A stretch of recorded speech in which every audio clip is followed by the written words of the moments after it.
Answer this, and I'll give you $100 million, the Japanese CEO sneered. Then the maid's daughter did and shocked everyone. You solve my little problem, right here, right now. Do that, and I'll give you $100 million. The words rolled off Kenji Tanaka's tongue with the cruel precision of a blade. The billionaire CEO stood beneath the glowing mathematical equations of his own creation, the so-called Tanaka conjecture, while laughter rippled through the gala crowd. His target? Not a rival executive, not a professor, but a janitor, a mother in a gray uniform who had come only to clean spilled champagne. Her hands trembled, her voice broke, until another voice cut the silence. My mother accepts your offer. Every head turned. A child had stepped into the light. What started as a cruel joke ended as a challenge that would shake the world of mathematics. This is the story of how a maid's daughter solved the impossible. Just before we dive in, let us know in the comments where you're watching from today. We love seeing how far these stories reach. And make sure you're subscribed so you don't miss tomorrow's special video. Now let's jump back in. Enjoy the story. A question whispered in contempt would be answered with a legacy forged in silence. The promise was a joke meant to wound, but it would land on a girl who held the history of numbers in her heart. The atrium of the Wallace University Mathematics Institute was a cathedral of knowledge. It was a vast, open space, 3 stories high, with walls of glass that looked out onto a campus glowing under the soft lights of evening. The floors were polished black granite, reflecting the abstract sculptures and the constellations of recessed lighting like a dark, still lake. An autumn chill clung to the air outside, but inside, it was warm, filled with the murmur of quiet conversation and the scent of catered canapes and old books. This was a place built to honor the human mind. The names of history's greatest mathematicians were etched into the marble frieze that circled the top floor: Newton, Euclid, Gauss, Euler. They were the saints of this secular church, and tonight, a new name was being celebrated, not for a discovery, but for a donation. That name was Kenji Tanaka. He was the sun in this universe, and everyone else was a planet held in his orbit. Mr. Tanaka was the CEO of Tanatech, a global technology empire. He was a man tailored by immense wealth and power. His suit was a whisper of dark silk, so perfectly fitted it seemed to have been woven around him. His hair was a severe, perfect black, touched with silver at the temples. He was not a tall man, but his presence filled the room. His eyes, sharp and intelligent, missed nothing. They swept over the crowd of professors, trustees, and wealthy alumni, assessing, calculating, and quietly dismissing. Tonight was the inauguration of the Tanaka Center for Advanced Theoretical Mathematics. His 10-figure donation had built this entire wing. The university, in its gratitude, had thrown this lavish gala. Speeches had been made. Toasts had been raised. Mr. Tanaka had smiled his thin, disciplined smile, a smile that never quite reached his eyes. It was the smile of a man who did not enjoy things, but acquired them. At the center of the atrium, on a massive, 80-foot digital screen, was the evening's main spectacle. It was not a piece of art, but a challenge, a monument to Mr. Tanaka's intellectual vanity. It was a mathematical problem of staggering complexity, a series of equations and notations that, to the uninitiated, looked like a dense and beautiful alien script. It was called the Tanaka conjecture. Mr. Tanaka had not invented it, of course. It was a variation of an old, notoriously unsolved problem in number theory. But he had funded a team of the world's best mathematicians to refine it, to make it even more impossible. And then he had attached his name to it, along with a staggering prize of $100 million for anyone who could solve it. It was a brilliant piece of public relations. It positioned him not just as a titan of industry, but as a patron of pure thought, a man who grappled with the fundamental mysteries of the universe. In reality, the prize was a fortress, its walls built of impossible numbers, designed to prove that only he was powerful enough to even pose such a question. The professors and academics in the room would glance at the screen, shake their heads with a mixture of awe and professional frustration, and then return to their wine. They knew it was a beast, a problem that could consume a dozen careers and yield nothing. It was a conversation piece, a symbol of the unattainable. Moving along the edges of this grand event, almost invisible in her simple gray uniform, was Susan Miller. She was a member of the university's janitorial staff, assigned to keep the gala pristine.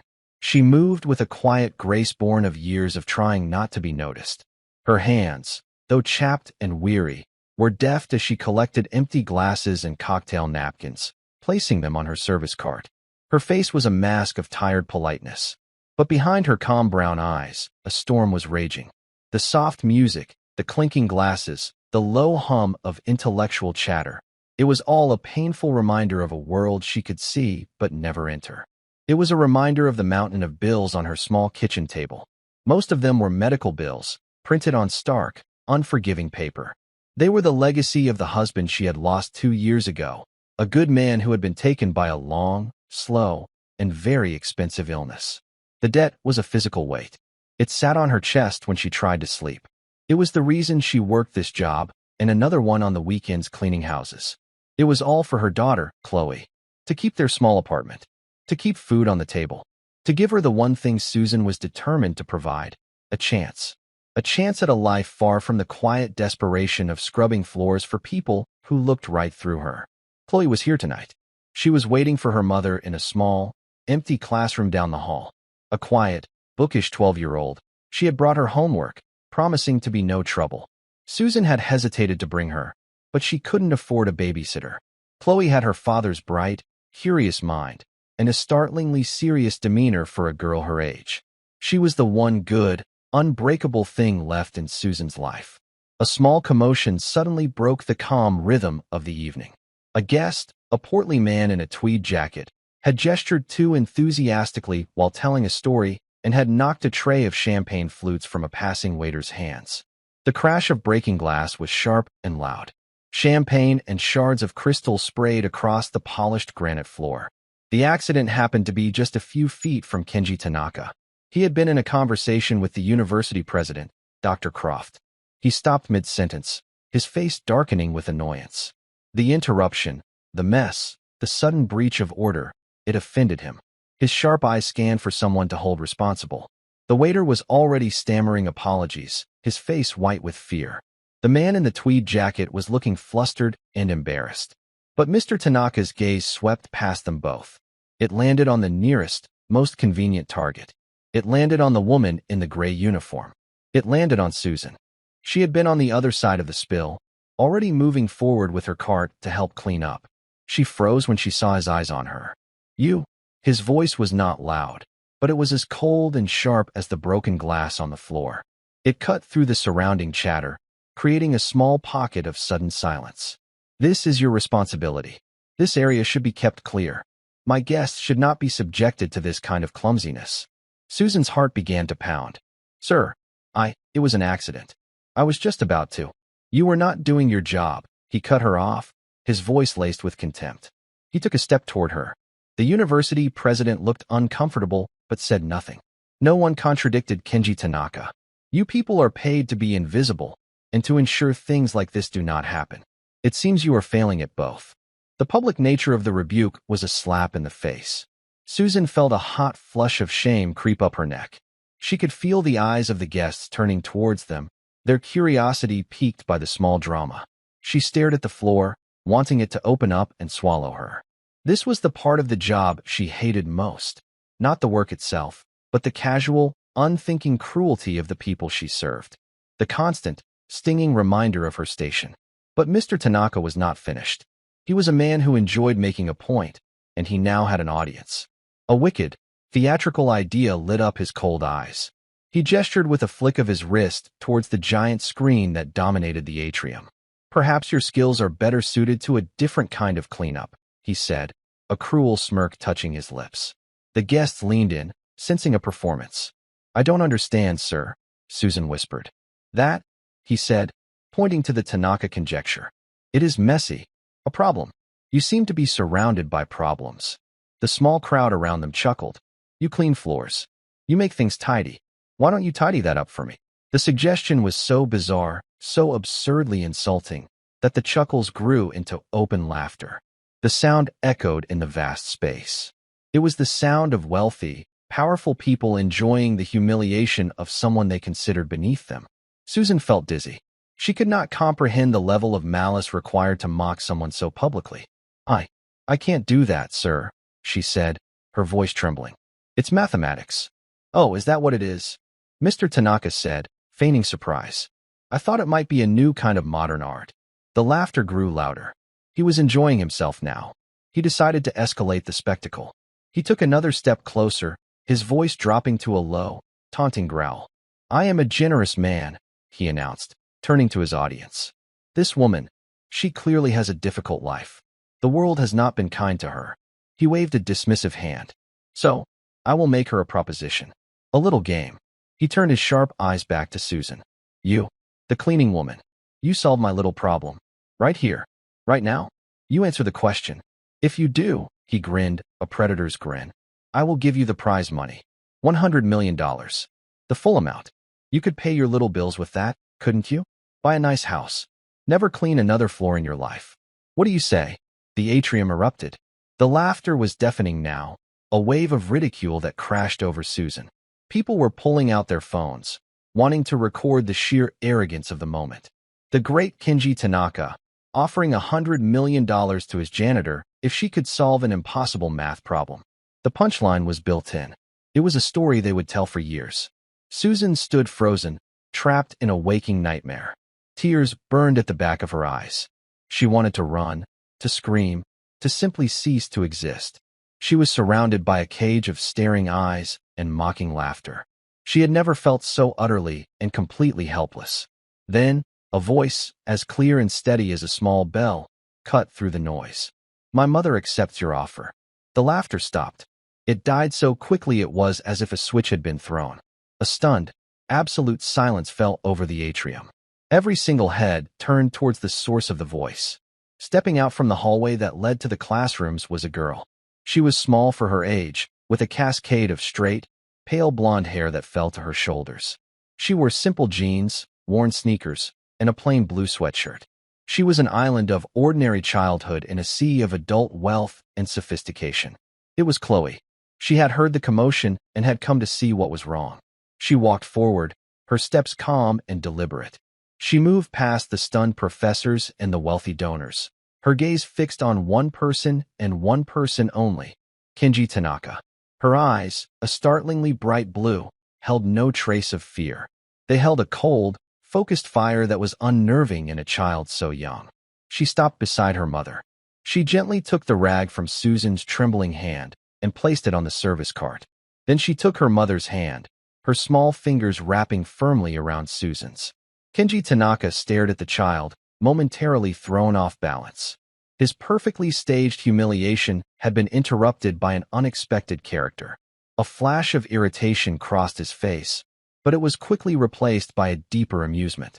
This was a new, even more pathetic twist. The joke had just become funnier. "And who are you?" he asked, his voice dripping with condescension. "I am Chloe Miller," the girl said, her voice steady and clear, carrying easily across the silent room. "And on behalf of my mother, I accept your deal." The silence that followed Chloe's declaration was different from the one before. The mockery was gone, replaced by a tense, electric curiosity. This was no longer a simple act of bullying. It was a confrontation. A child, looking no older than 12, had just stood up to the most powerful man in the room. The audacity of it was breathtaking. Susan looked down at her daughter, her heart hammering against her ribs like a trapped bird. "Chloe, no," she whispered, her voice tight with panic. "Honey, what are you doing? We have to go." She tried to pull her hand away, to lead Chloe out of the spotlight, away from this dangerous man. But Chloe's grip was surprisingly strong. She did not look at her mother. Her bright blue eyes were still locked on Kenji Tanaka. "You made a public offer, Mr. Tanaka," Chloe said, her voice ringing with a strange, adult authority. "You offered my mother $100 million if she could solve the problem on that screen. We accept." For the first time all evening, Kenji Tanaka seemed unsure of himself. He had been playing a cruel game with a powerless piece, and suddenly a new piece had appeared on the board, one with rules he did not understand. He looked from the terrified mother to the defiant child. He could feel the weight of 100 pairs of eyes on him. He was trapped by his own arrogance. To back down now, in front of this audience, would make him look weak, afraid of a little girl. A slow, reptilian smile spread across his face. He would call her bluff. The failure would be even more crushing, The humiliation for the mother and child even more complete. "All right," he said, his voice booming once more as he regained control. "The girl has spirit. I admire that." He turned to the crowd, playing the part of a magnanimous patron. "Did everyone hear? The janitor's daughter accepts the challenge on her mother's behalf." A few nervous, scattered laughs rippled through the guests. The mood had shifted. This felt sharper now, more personal. Dr. Croft, the university president, finally stepped forward, looking deeply uneasy. "Mr. Tanaka, perhaps this has gone far enough. She's only a child." "Nonsense, doctor," Tanaka said with a dismissive wave. "The child wants to play. Let us see what she can do. It will be educational for everyone." His eyes glinted with malice. "The stage is yours, little girl." He gestured grandly toward the massive screen at the front of the atrium. Chloe gave her mother's hand a final, reassuring squeeze. "It's okay, Mama," she whispered, so softly only Susan could hear. He made a promise. Everyone heard him. Then she let go and walked towards the dais where the screen's control panel was located. The crowd parted for her, a silent sea of tuxedos and evening gowns. Her small frame, in its simple sweatshirt and jeans, seemed impossibly fragile against the backdrop of immense wealth and intellectual grandeur. Mr. Tanaka crossed his arms, the picture of smug confidence. His associates were smirking, already imagining the pathetic outcome. They pictured the girl staring blankly at the screen, or perhaps scribbling some childish drawing before bursting into tears. They were expecting a comedy. But Chloe did not go directly to the control panel. Instead, she stopped about 20 feet from the screen and began to walk slowly from one side to the other. Her steps were silent on the granite floor. Her head was tilted up, and her eyes were not looking at the screen with childish wonder. They were narrowed in intense concentration, scanning the complex web of equations with a seriousness that was profoundly unsettling. She was not just looking at it. She was reading it. She stopped at the far right of the screen, then walked to the far left. She was taking in the problem as a whole, seeing its shape, its structure. A professor of mathematics in the front row murmured to a colleague, "What is she doing? It's not a painting." Mr. Tanaka's smile widened. The absurdity was richer than he could have imagined.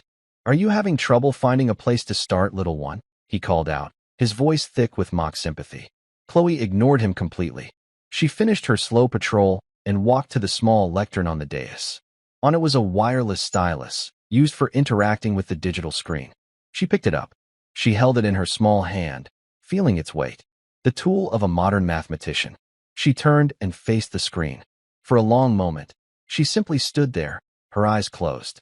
The room was so quiet you could hear the faint hum of the servers in the building's basement. The guests exchanged confused glances. This was not the bumbling, tearful failure they had been led to expect. This was something else. Something strange. The child's calm was unnerving. It felt ancient, out of place in her young body. It was the calm of a grandmaster before the first move, of a composer hearing the entire symphony in their head before writing the first note.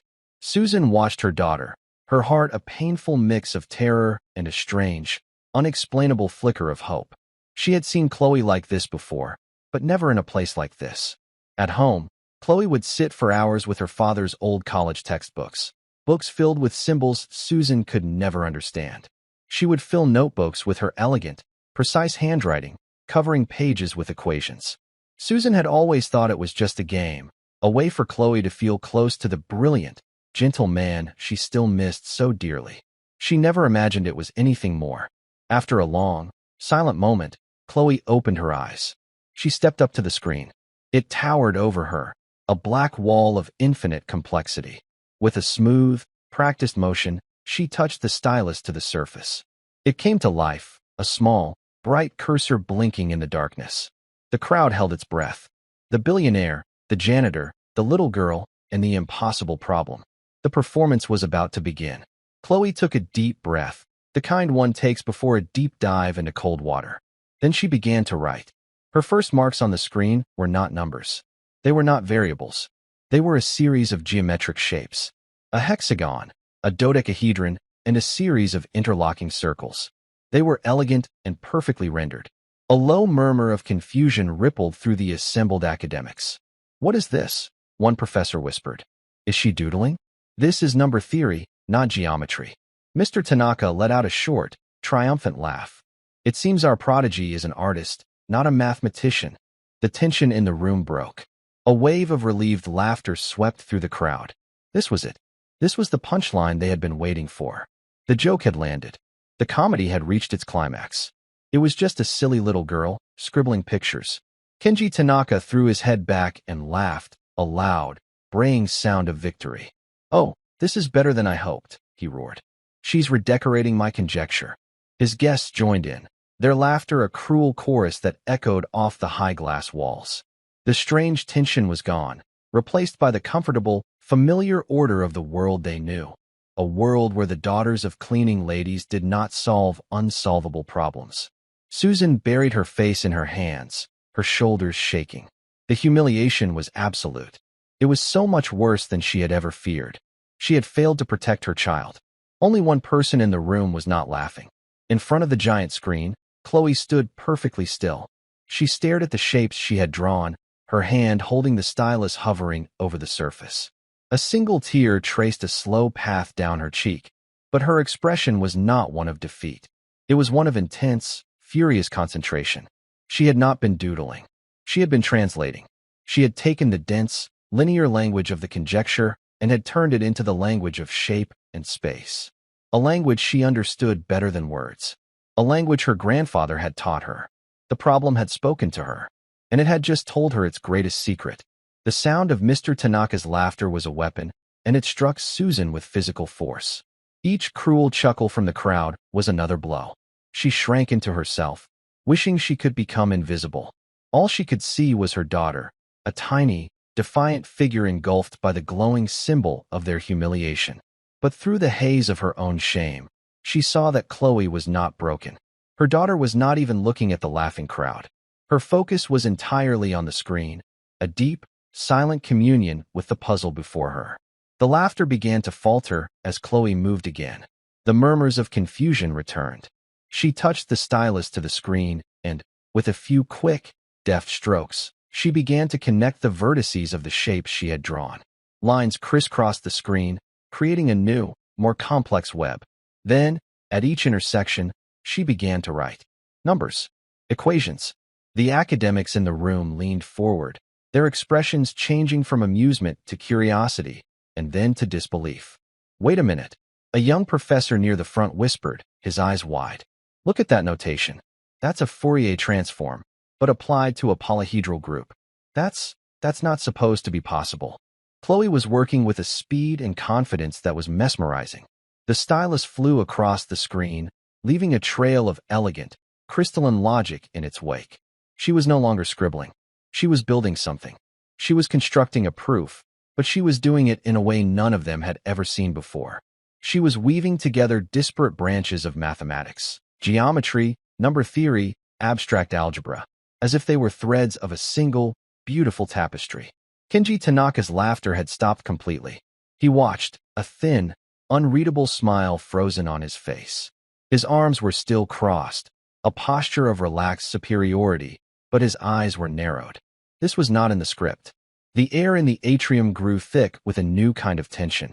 The amusement was gone, replaced by a deep, unsettling wonder. What was this child doing? "She's not solving it head-on," the young professor said, his voice now filled with awe. He was speaking to Dr. Croft, the university president, who stood beside him, equally transfixed. "She's flanking it. She's redefined the problem's dimensional space. She's essentially translated it into a different mathematical language, a language where the paradoxes resolve themselves." Dr. Croft stared at the small girl. "Who is she?" he breathed. Chloe was in a world of her own now. The room, the people, the pressure, it had all faded away. There was only the problem, the beautiful, complex, wonderful problem. She could feel the pieces clicking into place, the logic flowing through her like music. It was a feeling she knew well. It was the feeling of clarity, of seeing the deep, hidden structure of things. It was her gift. It was her legacy. Her grandfather, Robert Miller, had been a quiet man who smelled of old paper and pipe tobacco. He had never spoken much about the war. He had been a codebreaker, one of the quiet geniuses who worked in secret, fighting a war of numbers and patterns. He had told her that numbers were not just tools for counting. They were a story, the story of the universe itself. Everything has a shape, Chloe, he used to say, sketching on a napkin in their small kitchen. Even a number. Even a secret. If you can find the shape of the problem, you can find the shape of the answer. He had taught her to see the shapes. He had taught her his strange, secret language of geometric logic. After what felt like an eternity, but was perhaps only 20 minutes, Chloe paused. She had filled a vast section of the screen with a dense, shimmering lattice of equations. She stood back and looked at her work. It was a breathtaking structure, a cathedral of pure reason. She then erased all of it. A collective gasp went through the crowd. Had she failed? Had she hit a wall? Mr. Tanaka's cruel smile returned. It seems the little bird has flown as high as she can, he sneered. But Chloe hadn't erased it because it was wrong. She had erased it because she no longer needed it. The scaffolding had been built, and she had used it to climb to the top. Now she could see the final answer. She didn't need to show all of her work. She only needed to state the truth. She turned to a clean section of the screen. With a hand that did not tremble, she wrote a single, final line of symbols. It was short, elegant, and devastatingly simple. Underneath it, she wrote 3 letters. QED. She set the stylus down on the lectern. The small click echoed in the dead silent room. She turned to face Kenji Tanaka. Her face was calm, her blue eyes clear and direct. There was a smudge of light from the screen on her cheek. There, she said. Her voice was not boastful. It was a simple statement of fact. The answer. A wave of utter disbelief rolled through the crowd.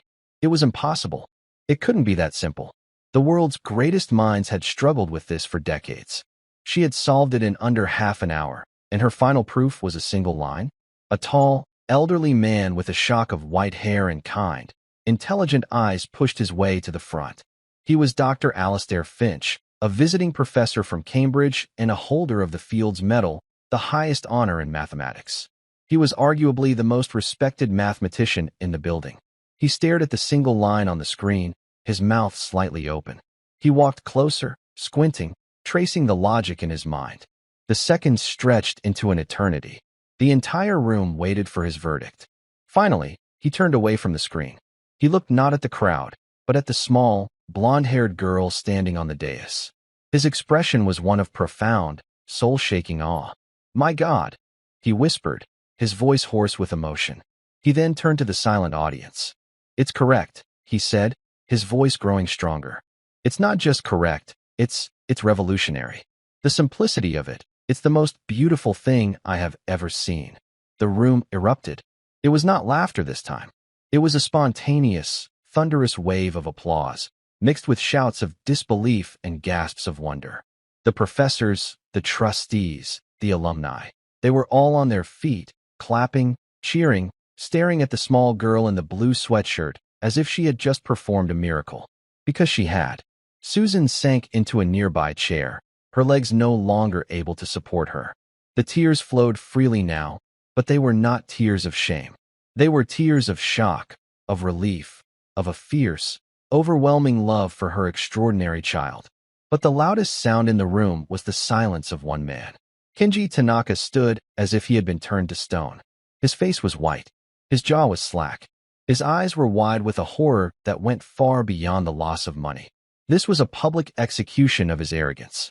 He had built his world on the foundation of his own superiority, and a 12-year-old girl had just demolished it in front of everyone who mattered to him.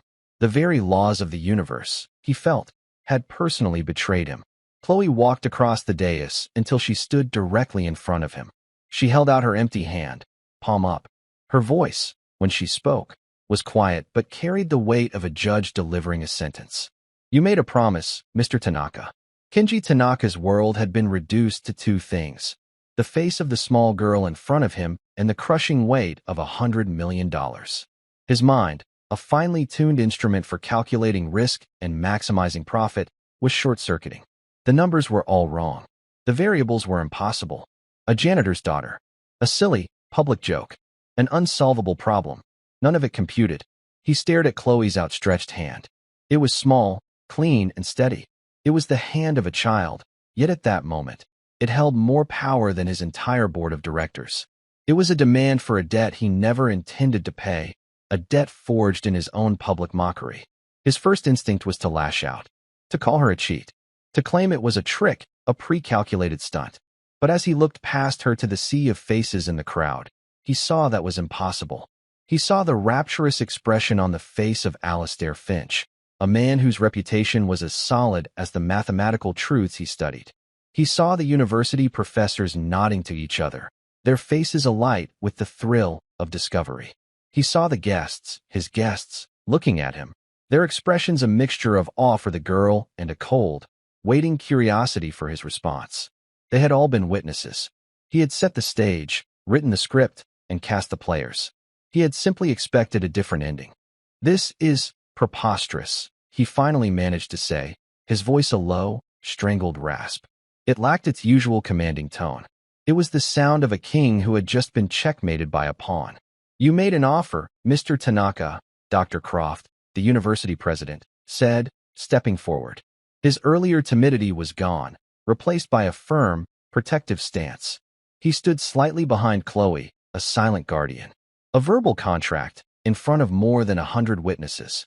It was a figure of speech. Tanaka hissed, his composure cracking. "A joke. You can't possibly hold me to that." Dr. Finch stepped forward, his kind eyes now hard as diamonds. "A joke, Mr. Tanaka? You found it amusing to publicly humiliate a working woman and her child? You used the platform of this great university, a place of learning and integrity, to stage a cruel piece of theater for your own entertainment. And you used my field, my beautiful mathematics, as your weapon." He gestured to the screen, where Chloe's single, elegant line of proof still glowed. "That is not a joke. That is a work of genius. A gift. And this child," he said, his voice ringing with authority, "has just given this institution a discovery more valuable than your entire donation. A discovery you tried to tarnish with your petty cruelty." The crowd murmured in agreement. The tide of opinion had turned against him completely. He was no longer the powerful benefactor. He was the villain of the story. Chloe had not moved. Her hand was still outstretched. Her gaze was unwavering. She was the calm center of the storm that was tearing Kenji Tanaka's world apart. "The money, Mr. Tanaka," she said again, her voice quiet but insistent. "My mother has debts." The simple, honest statement was more devastating than any accusation. It cut through all the pretense and ego and laid the situation bare. This wasn't about genius or pride. It was about a daughter trying to save her mother. Tanaka looked at Susan. She was on her feet now, standing a few steps behind Chloe, her face streaked with tears but her back straight. For the first time, he saw her not as a piece of furniture in his world, but as a person. He saw the fierce, protective love in her eyes. He saw the years of hardship etched on her face. And in that moment, he understood that he had not just lost a bet. He had lost a war of character against people he considered less than human. With a final, shuddering breath of defeat, he reached into his jacket and pulled out a sleek, black phone. His hands trembled slightly as he tapped the screen. He spoke a few sharp, clipped words in Japanese to the person who answered. Then he put the phone away. "My lawyers will be in contact with the university in the morning," he said, the words tasting like ash in his mouth. "They will arrange the transfer of funds to a trust for the child." He could not bring himself to look at her as he said it. He turned on his heel and strode toward the exit, his back ramrod straight. His security detail scrambled to clear a path. The crowd parted for him, but this time, it was not out of respect. It was out of contempt. As he walked, he could feel their stares like daggers in his back. He had entered the atrium as a sun god. He was leaving as a black hole, an empty, collapsed star. As the doors hissed shut behind him, a profound silence fell over the room once more. It lasted for a single heartbeat. Then, the applause started again. It was a warm, genuine, and joyous sound. It was for Chloe. Professors and donors crowded around her, their voices a babble of congratulations and excited questions. "How did you see that geometric relationship? Have you studied tensor calculus? What is your name, young lady?" Chloe seemed overwhelmed by the sudden, intense attention. She took a step back, her composure finally beginning to fray. She looked for her mother. Susan pushed through the crowd and wrapped her arms around her daughter, holding her tight. "It's okay, baby," she whispered into Chloe's blonde hair. "It's over. You did it." Chloe buried her face in her mother's uniform, the smell of clean linen and hard work a familiar comfort. "I just wanted him to stop being mean to you, Mama," she mumbled. Dr. Finch approached them, his smile gentle. He addressed the crowd of academics. Let's give the young lady and her mother some space, shall we? Genius needs room to breathe. He gracefully shepherded the well-wishers away, leaving Susan and Chloe in a small, quiet bubble. Your daughter, Mrs. Miller, he said to Susan, his voice filled with a deep, paternal warmth, is a very special person. I have never seen anything like it. Susan looked down at the top of Chloe's head, her heart aching with a love so fierce it almost hurt. I don't understand any of it, she confessed. Her father, my husband, he loved math. He was an engineer. Chloe has all his old books. I thought she was just playing. This is not play, madam, Dr. Finch said softly. This is a symphony. He looked at Chloe. Where did you learn to think like that, my dear? That method, it's so unconventional, so elegant. Chloe peeked out from her mother's embrace. She looked at the kind old man, at his intelligent, curious eyes, and she felt safe. My grandpa taught me, she said quietly. Your grandfather? Dr. Finch asked, intrigued. Was he a mathematician? Chloe shook her head. He was a soldier, she said. He was a codebreaker. In the Cold War. The statement hung in the air, a piece of a puzzle Dr. Finch hadn't known existed. A codebreaker. It made a strange kind of sense. The Cold War had been a secret war fought with logic and patterns, a war of minds. Codebreakers didn't just solve problems. They looked for the hidden language beneath them. They looked for the shape of the secret. He told me everything has a secret name. Chloe continued, her voice growing a little stronger as she remembered. He said that if you can learn its real name, you have power over it. Numbers, problems, secrets, they all have a name. You just have to listen in the right way. Her grandfather, Robert Miller, had been a ghost. He had spent 30 years of his life in a windowless room, listening to the static of the world, searching for the whispers of enemy code. He had learned to see patterns in chaos, to find meaning in random noise. When he retired, the silence of the civilian world was deafening to him. His mind, trained for a secret war, was a brilliant engine with no purpose. So he had poured all of it into his granddaughter. He had not taught her multiplication tables or long division. He had taught her the art of seeing. He had given her puzzle boxes and ciphers. He had taught her how to look at a complex system, a knot, a chess game, an engine, and find the one critical point that held it all together. He had taught her his secret language of shapes, a form of geometric visualization that allowed him to map complex codes as physical objects in his mind. He had recognized the same fire in her, the same intuitive grasp of abstract structures. He had given her the keys to a kingdom she never knew she was born to rule. He had passed on his legacy, a legacy forged in the silent, secret war of numbers. He had died just before her father got sick, leaving her with a mind full of his beautiful, strange tools. He gave me a name for this problem, Chloe said, looking up at the screen. He would have called it the unwieldy fortress. He said that you never attack a fortress at its strongest wall. You find the secret door that the builder forgot to lock. Dr. Finch stared at the girl, a profound understanding dawning on his face. She hadn't just solved a math problem. She had deciphered it. She had treated it like an enemy code, and she had found the key. A key her grandfather had given her years ago. A man in a sharp suit, who had been standing quietly at the edge of the circle, now stepped forward. He had a warm, genuine smile. He was not one of the academics. He was a trustee of the university and the CEO of a major aerospace company. He held out a business card. He offered it to Susan. My company builds some of the most complex guidance systems in the world, he said, his voice calm and respectful. We have an educational foundation. We fund gifted young people. We give full scholarships to the best universities. MIT, Caltech, Princeton, wherever your daughter wants to go. When she's old enough, I want you to call me. We will pay for everything. A mind like hers is a resource the world cannot afford to waste. Susan looked at the small, heavy piece of cardstock, then up at the kind, smiling man. For the first time that night, the full weight of what had happened crashed down on her. The fear, the humiliation, the impossible triumph. It was too much. Tears of pure, unadulterated hope welled in her eyes. The mountain of medical bills on her kitchen table suddenly seemed like a small hill. The future, which had been a dark, terrifying tunnel, now held a brilliant, blinding light at its end. She took the card. Thank you, sir, she whispered, her voice choked with emotion. He nodded, then looked at Chloe with admiration. Your grandfather would be very proud of you, young lady. Susan and Chloe walked out of the atrium, leaving behind a crowd of stunned intellectuals and the ghost of Kenji Tanaka's pride. They stepped out into the crisp, cool night air. The city lights below seemed to shine a little brighter. The weight of their debt, of their fear, was not gone, but it had been transformed. It was no longer a chain holding them down, but a story to be told. A story of how a mother's quiet dignity and a daughter's hidden genius had faced down a bully and won. They walked hand in hand across the manicured lawns of the campus.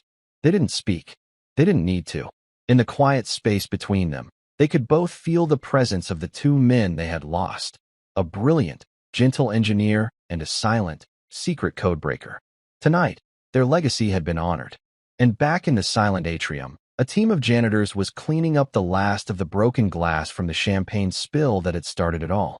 The giant screen had been turned off, but in the minds of everyone who had been there, the image of a single, beautiful line of logic still burned brightly, a testament to the fact that sometimes the most powerful truths are spoken in the quietest voices.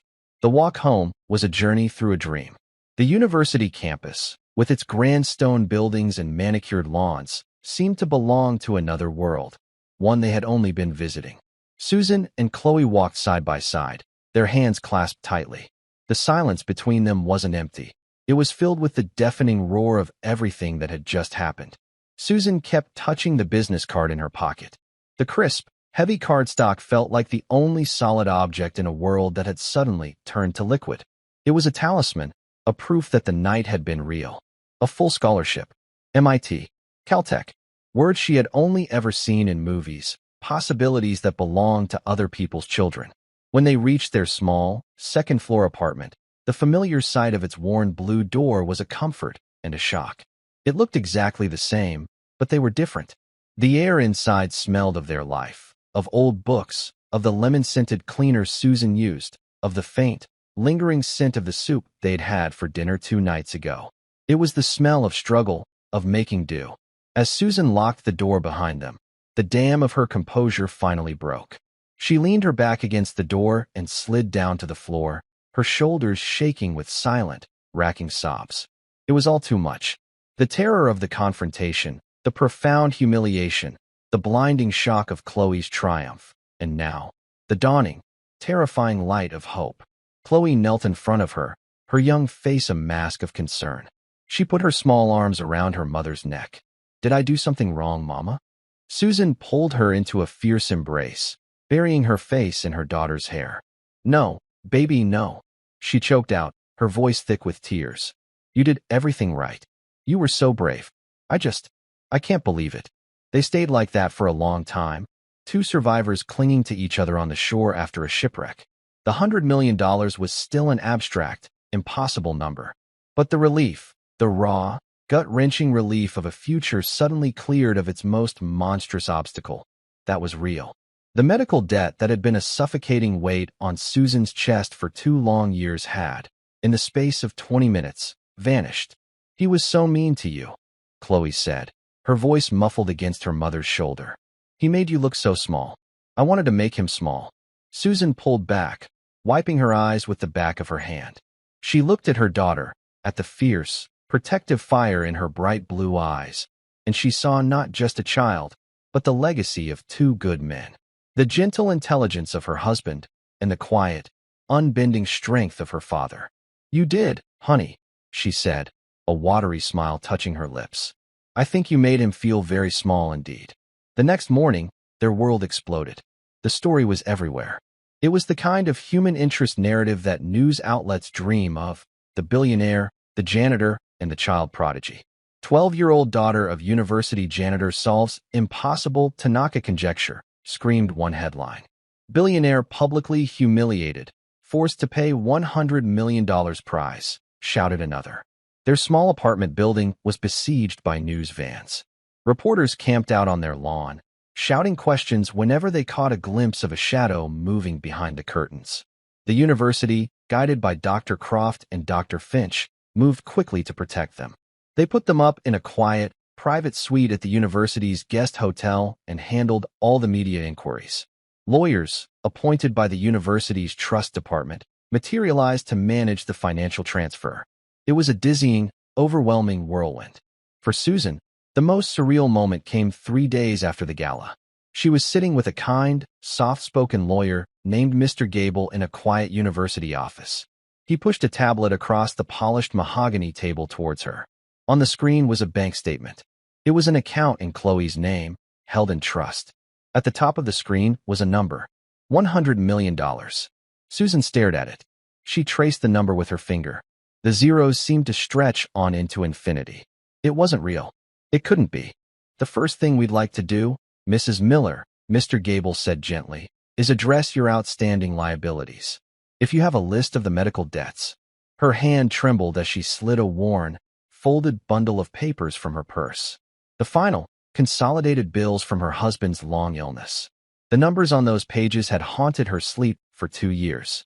Mr. Gable took the papers, flattened them out, and began typing figures into his own tablet. He made a few clicks. He looked up. It's done, he said. They've all been paid. In full. Susan felt a lightness in her chest, a physical sensation, as if a great stone had been lifted from her heart. She closed her eyes and whispered a silent prayer of thanks to a husband she still missed every day. It was over. The fight was over. Meanwhile, Dr. Alastair Finch had become a man possessed. He wasn't interested in the money or the media circus. He was captivated by something far more profound, the sheer, breathtaking beauty of Chloe's proof. He spent hours in his office, the screen from the atrium replicated on his own monitors, studying the geometric scaffolding she had built and then discarded. It was the method that fascinated him. It was unlike any established mathematical discipline he knew. It was intuitive, visual, and devastatingly effective. It was, as Chloe had said, a way of finding the secret name of the problem. He was a mathematician, but this felt like something more. It felt like magic. Intrigued by Chloe's story about her grandfather, the Cold War codebreaker, he decided to do some research. He called a few old contacts, friends in London and Washington, D.C., men who knew their way around the dusty, declassified archives of the intelligence world. I'm looking for information on a man named Robert Miller. He explained over a secure line to a friend at the National Security Archive. American, worked in signals intelligence, probably from the early 50s through the late 70s. That's a common name, Alastair, his friend replied. And that's a very secretive time. What did he do? That's the thing, Finch said, looking at the glowing equations on his screen. I think he may have invented a new kind of mathematics. A week later, a thick, manila envelope with no return address arrived at Dr. Finch's university office. Inside were photocopies of heavily redacted documents. Most of it was technical jargon and censored reports. But one document, a partially declassified internal memo from 1978, made the old professor's heart stop. The memo was a final performance review for an analyst named Robert Miller, written upon his retirement. It described him as a singular talent, with a profoundly unconventional but highly effective analytical method. It mentioned his crucial role in breaking a complex Soviet cipher known only as Zarathustra. But it was the appendix that made Finch's blood run cold. The appendix contained a sample of Miller's work, a handwritten page of notes.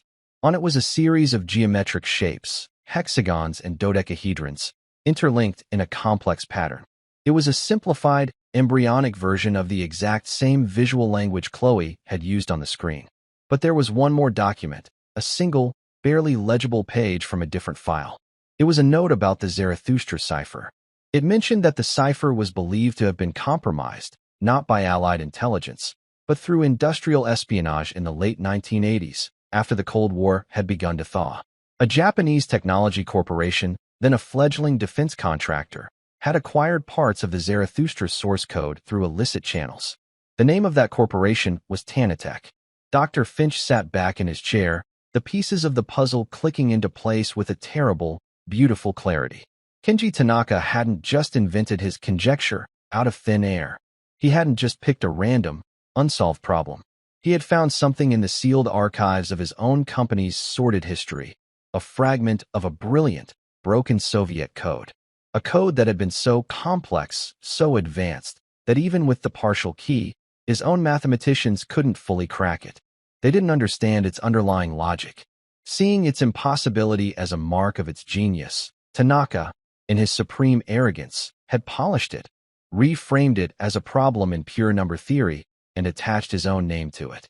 He had turned a stolen piece of a secret war into a monument to his own intellect, confident that no one in the world could ever solve it because its true context, its secret language, had been lost to history.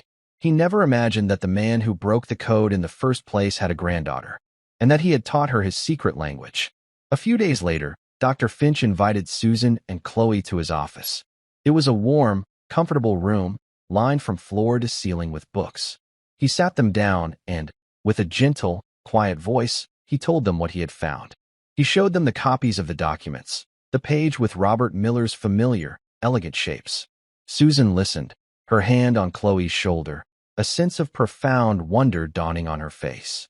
Her father, the quiet, unassuming man who smelled of pipe tobacco and loved to solve crossword puzzles, had been a silent warrior in a secret war.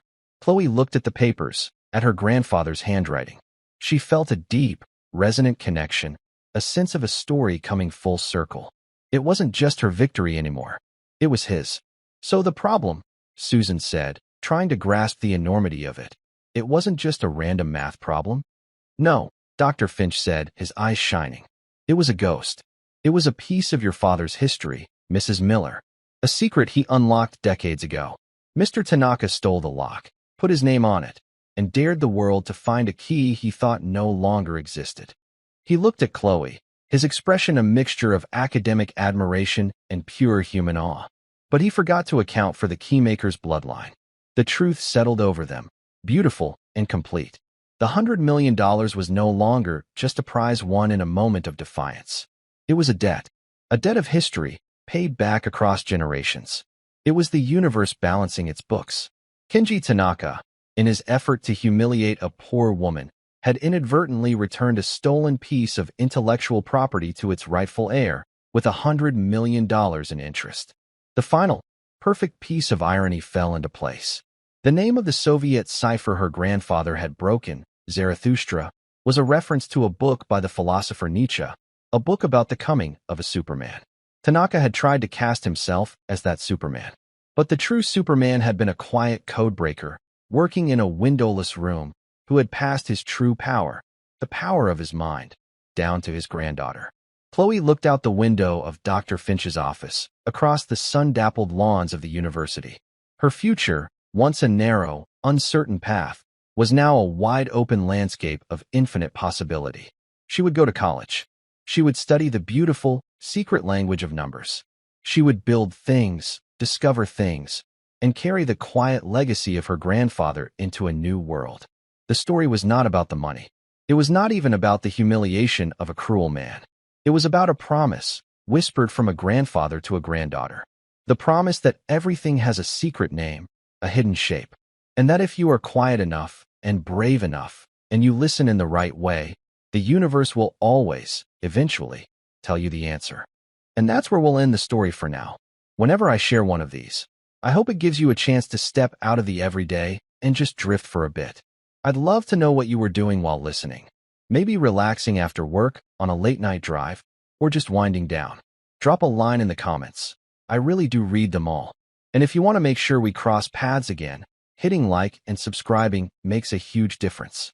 We are always trying to improve our stories, so feel free to also drop your feedback in the comment section below. Thanks for spending this time with me. The millionaire stood frozen, his heart tightening at the sight before him. The little girl clutching her two younger siblings, huddled beneath a tree, surrounded by scattered clothes and baby bottles stained with mud. Their aunt, drunk and reeking of alcohol, gulped down liquor while hurling vicious insults, completely ignoring the three trembling children as they begged for mercy. That moment forced him to rush in, unveiling the horrifying truth hidden behind the gates of the mansion. Before we begin, please leave a comment about this story and give us a score from 1 to 10. Are you doing okay? If there is something you'd like to share, I am always here to listen. I hope you find a moment of reflection as you follow this healing story, along with its journey of courage and justice. The road leading to St. Mary's orphanage was narrow and winding, lined on both sides with old oak trees. Early autumn in Atlanta carried a hint of chill, dry yellow leaves drifting in the breeze and creating a familiar rustling sound. Stephen Miller sat in his luxury car, his hands tightening slightly on the steering wheel, his eyes fixed straight ahead. It had been 25 years since the last time he walked through those black iron gates. Yet today, the image of them was still painfully sharp in his mind. Stephen Miller, now 40 years old, was a millionaire in the media industry, chairman of a major corporation, a familiar face on the covers of many magazines. He was known as a shrewd and powerful businessman, but at this moment, all of those layers seemed to fall away. Standing before the familiar gates, he was once again the orphan boy who had been abandoned, who once dreamed of having a family that never came true. The car came to a stop, its engine softly trembling. Stephen turned it off and sat still for a long while. He looked past the rusted, stained fence. The orphanage looked almost the same, only more worn and decayed. The gloomy sky hung heavy in a thick gray tone, making the scene even more oppressive. He drew in a deep breath, opened the car door, and slowly stepped into the courtyard, walking along the familiar hallway. The smell of dampness, of rotting wood mixed with the autumn wind, pulled him back into the past. Every brick beneath his feet carried the weight of memory. The days he was punished to stand against the wall, the cold meals, and the nights he sat with his knees pulled to his chest, staring out the window, silently wishing someone would come to take him home. The director's office was at the end of the hallway.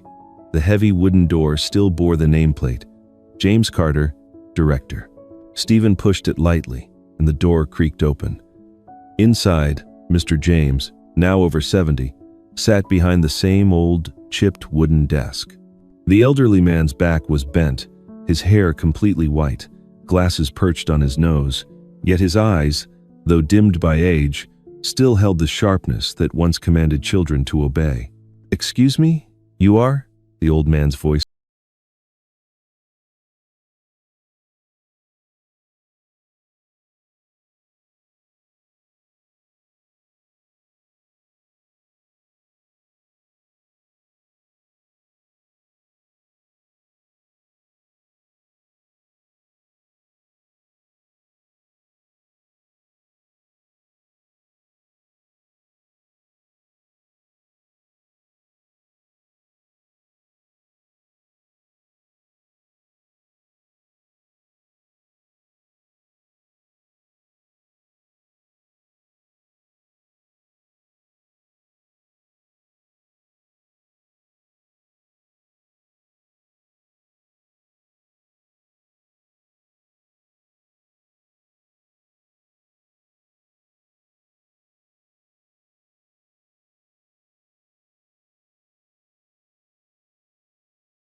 leaves, heading toward the Brown mansion, Anthony's home.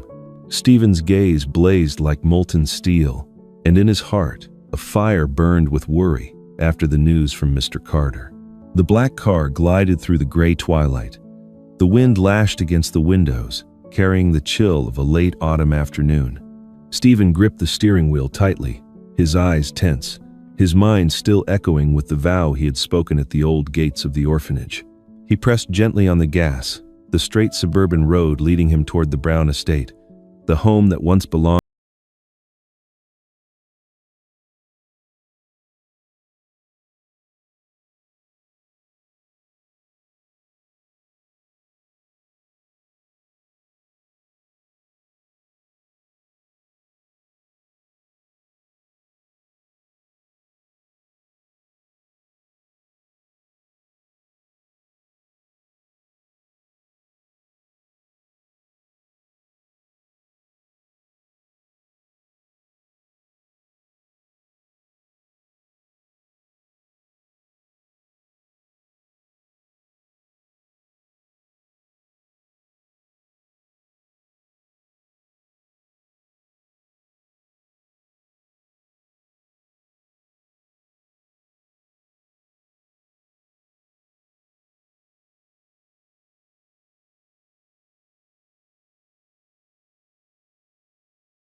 large tree by the gate, a girl of about 8 sat on the ground. It was Isabella Brown, Anthony's eldest daughter. Her face was pale from the cold, her eyes swollen with tears, and her small arms were wrapped tightly around her 9-month-old twin siblings, Ethan and Emily Brown. The babies were bundled in a thin blanket damp with dew, their little bodies trembling, their cheeks flushed from the biting wind. Isabella lifted her tear-streaked face toward Betty, her voice hoarse as she begged between sobs. "Please, Aunt Betty, at least let us inside. Ethan is freezing. He's shaking all over. I beg you." Betty gave a sharp, mocking laugh, leaning against the iron gate, waving the bottle in the air as if to sneer. "You think I'm your babysitter? I don't have to carry these useless brats for the rest of my life. I've got plenty of my own problems to deal with. All you do is leech off me." Isabella choked back sobs, clutching her siblings even tighter, her broken voice trembling. "Auntie, please don't throw us out. I'll do housework. I'll clean. I'll wash clothes. I'll never bother you again. I'm just asking one thing. Please don't leave the babies out in the cold. I'm begging you." Isabella's small shoulders trembled, her reddened eyes fixed on Betty's alcohol-stained face. Ethan let out muffled sobs, while Emily whimpered weakly in her sister's arms, her breath so faint it seemed ready to fade away. Betty flung her hand dismissively, her voice dripping with scorn like a final verdict. "Shut your mouths. I am not your mother. I've suffered enough raising you for months, and what do I get in return? Nothing but burdens. One cries all day, the other two cling like leeches, and you, Isabella, I'm sick of that pitiful begging face of yours, always whispering, 'Auntie, Auntie.' It's exhausting. Your parents are dead, and they left me with 3 worthless debts. I have no obligation to sacrifice my life for any of you." As she finished speaking, she bent down and deliberately spat near Isabella's feet, her words cutting like knives. "Listen carefully, you wretched girl. If you're cold, that's your problem. I would rather raise a dog than waste space in this house on useless brats like you." Stephen froze in place. The sight of Isabella sitting on the ground, clutching her siblings, overlapped painfully with his own memories. His mother, broken and hopeless, once sat huddled in the corner of their home, crying silently as her drunken husband shouted at her. His chest tightened, as if an invisible hand were crushing his heart. He could not stand by another second. His voice rang out, firm and commanding. "Enough!" Betty flinched and spun around. Seeing Stephen in his tailored suit, his face cold as ice, she narrowed her eyes. "Who are you?" Stephen strode straight toward the tree, where the children were huddled. He gently placed his hand on Isabella's thin, trembling shoulder. Leaning down, he locked eyes with Betty, his voice low but unwavering. "These are Anthony's children, and you, what exactly are you doing to them?" Betty burst out in mocking laughter, her voice slurred with drink. "And who are you to interfere? This is my family's business, none of yours. I am their legal guardian. I have every right to decide. Don't think that just because you wear an expensive suit, you can lecture me. Get out!" Stephen clenched his hand, his entire younger siblings, her face buried in their hair, her thin shoulders trembling. He opened the car door, stepped out, and walked around to the back. "A cold on here." Stephen avoided her gaze, his voice hoarse. "Linda, I need your help. These are the children of Anthony Brown. I can't let them stay in that place another minute." Linda stepped inside, her expression shifting from surprise to shock. She saw Isabella clutching her 2 younger siblings tightly, her wary eyes tracking every movement. Lowering her voice, Linda walked closer, slowly and gently. "Hello, sweetheart. I'm Linda. I'm here to help. No one is going to take your siblings away from you." Isabella stayed silent, giving no reply. She only held the 2 children tighter, her eyes still fixed on Stephen, as if asking silently, "Can he really be trusted?" Stephen walked over, holding the bottle of milk he had just prepared, and sat down beside her. He set the bottle in front of Isabella, his voice steady but soft. "Isabella, your baby brother is crying. I'm not sure I made it right, but you can try giving it to him." Ethan whimpered in his sister's arms, his lips moving, searching for milk. Isabella looked down, then at the bottle in Stephen's hand. Her lips trembled, hesitating. At last, She slowly reached out and took it. In that moment, their eyes met. Stephen felt a sharp ache in his chest, as though an invisible thread had just reconnected. The girl no longer turned away from his gaze. For the first time, a fragile trust had begun to exist. Linda quietly tidied up the kitchen, bringing out a dry towel to wipe the spilled milk on the table. She whispered softly when Stephen stood up. "Sir, do you realize what this means? This isn't something temporary. This is for a lifetime." Stephen looked at the three children,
Garbage. And that is what she calls guardianship? Betty slammed the table and jumped to her feet, screaming, her voice harsh and broken. I am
you, Daddy.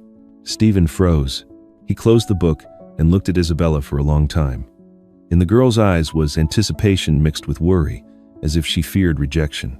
He pulled her close, held her tightly against his chest, and said in a trembling voice, "You don't need to rush, but I will never abandon you." Isabella closed her eyes, letting herself lean into someone's embrace for the very first time. Meanwhile, across the city, Betty sat in a luxurious hotel, a glass of red wine swirling in her hand. Victor and Karen stood behind her, eyes filled with satisfaction. On the laptop screen, numbers of a newly transferred account appeared.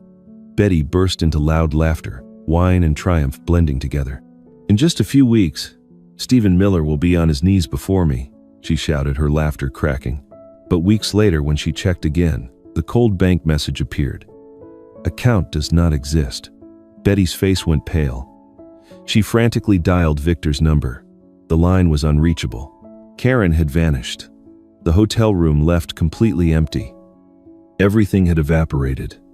She collapsed to the floor, her hands trembling violently, her mouth stammering.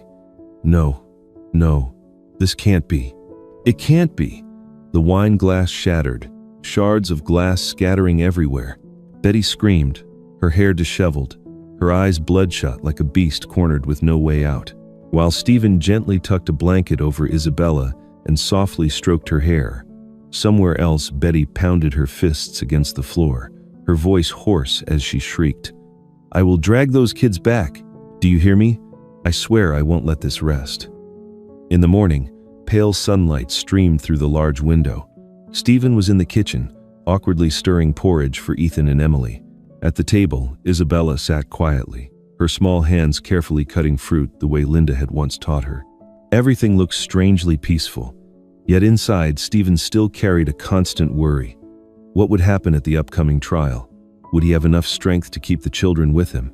A sudden knock pounded on the door, firm and decisive. Stephen wiped his hands and quickly walked over to open it. Standing on the porch was a tall man with a stern face, wearing a dark leather jacket. He looked about 50, with graying hair and serious eyes that were not unkind. The nameplate on his chest read clearly, "Detective Mark Wilson." "Mr. Miller?" His voice was deep and steady. "Yes, that's me," Stephen replied. Tension flickering across Ethan Brown and Emily Brown is granted to Mr. Stephen Miller. The sound of the gavel echoed through the room like a hammer straight into Stephen's chest. He closed his eyes, drew a deep breath, and felt Isabella's tiny hand squeezing his harder than ever before. Murmurs rose in the room, then turned into scattered but heartfelt applause. Isabella buried her face into Stephen's shoulder, her voice trembling with emotion.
Echoed everywhere. Ethan was learning to walk, taking